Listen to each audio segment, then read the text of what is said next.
अनुपम कथा कार्तिक होती है संपन्न, इसको पढ़ने से सुनने से श्री होते हैं प्रसन्न। इतनी कथा सुनाकर सभी ऋषि सूजी से बोले, हे सूजी, अब आप हमें तुलसी विवाह की विधि बताइए। सूजी बोले, कार्तिक शुक्ल नवमी को द्वापर युग का आरंभ हुआ, तो यह तिथि दान और उपवास में कर्मश पूर्व व्यापनी तथा परम व्यापनी हो तो ग्रवाएं। तो इस तिथि को नवमी से एकादशी तक मनुष्य शास्त्र लोक विधि से तुलसी के विवाह का उत्सव करे, उसे कन्यादान का फल प्राप्त होता है। पूर्व काल में कनक की पुत्री किशोरी ने एकादशी तिथि में संध्या के समय तुलसी की वैवाहिक विधि संपन्न की। इससे वह किशोरी वैधव्य योग से मुक्त हो गई।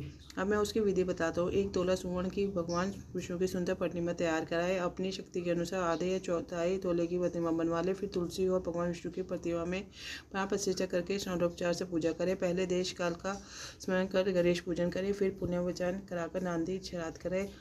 तत्पश्चात वेद मंत्रों के उच्चारण और वादे आदि की ध्वनि के साथ भगवान विष्णु की प्रतिमा को तुलसी जी के निकट लाकर रखें। प्रतिमा को वस्त्रों से आच्छादित करना चाहिए। उस समय भगवान का आह्वान करें, भगवान केशव आइए, देव मैं आपकी पूजा करूंगा, आपको तुलसी सेवा में तुलसी को समर्पित करूंगा, आप मेरे संपूर्ण मनोरथों को पूर्ण करें। इस प्रकार आह्वान के पश्चात तीन बार अर्धय पाद वृक्ष का उच्चारण करके इन्हें बारी बारी से भगवान को समर्पित करें। फिर आचमनीय पद का 3 बार उच्चारण करके भगवान को आचमन कराए। इसके बाद कांसे के बर्तन में दही, घी और मधु रखकर उसे कांसे के पात्र से ही ढक दे तथा भगवान को अर्पण करते हुए इस प्रकार कहे, वासुदेव आपको नमस्कार है, यह मधुपर्क दही, घी तथा शहद के मिश्रण को मधुपर्क कहते हैं, ग्रहण कीजिए।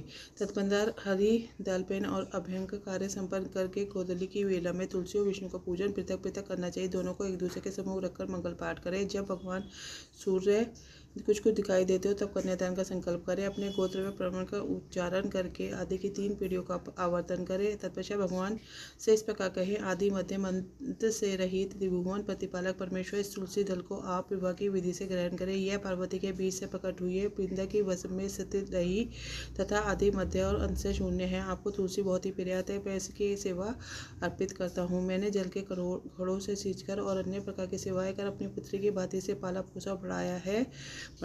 आपकी प्रिय तुलसी मैं आपको दे रहा हूँ, प्रभु आप इसे ग्रहण करें। इस प्रकार तुलसी का दान करके फिर उन दोनों अर्थात तुलसी और भगवान विष्णु की पूजा करें, विवाह का उत्सव मनाएं। सुबह होने पर पुण्य तुलसी और विष्णु का पूजन करें, अग्नि की स्थापना करें, उसमें द्वादक्षर मन से खीर, घी, मधु और तिल मिश्रित हवनीय द्रव्य की 108 आहुति दे दे। स्वीकृत कर होम करके पूर्ण आहुति दे। आचार्य की पूजा करके होम की शेष विधि पूरी करें। इसके बाद भगवान से इस प्रकार प्रार्थना करें, हे प्रभु आपके प्रसन्नता के लिए मैंने ये व्रत किया है, जन्मार्जन इसमें जो न्यूनतम हो वह आपके प्रसाद से पूर्णता को प्राप्त हो जाए। यदि द्वादशी में देवती का चौथा चरण बीत रहा हो तो उस समय पारण न करें।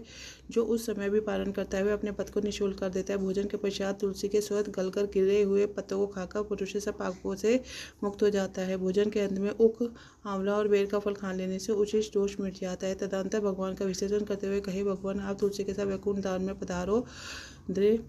प्रभु मेरे द्वारा की गई पूजा ग्रहण करके आप सदैव संतुष्ट कर। इस प्रकार देवेशों और विष्णु का विसर्जन करके मूर्ति आदि सब आचार्य को अर्पण करे, इससे मनुष्य कृतार्थ हो जाता है। यह विधि सुनाकर शिवजी ने ऋषि से कहा, हे ऋषियों, इस प्रकार जो मनुष्य श्रद्धापूर्वक सत्य, शांति और संतोष को धारण करता है, भगवान विष्णु को तुलसी दल समर्पित करता है, उसके सभी पापों का नाश हो जाता है, वह संसार के सुखों को भोगकर अंत में विष्णु लोक को प्राप्त करता है। हे ऋषिवरों, ये कार्तिक मास महात्म्य सब लोगों और संपूर्ण पापों का नाश करने वाला है। जो मनुष्य इस महत्व को भक्तिपूर्वक पढ़ता है और जो सुनकर धारण करता है वह सब पापों से मुक्त हो जाता है, भगवान विष्णु के लोक में जाता है। जिसकी बुद्धि खोटी हो, जो श्रद्धा से हीन हो, और उसे ऐसे किसी भी मनुष्य को यह महात्म्य नहीं सुनना चाहिए। इति श्री कार्तिक महात्म्य 35वां अध्याय समाप्त।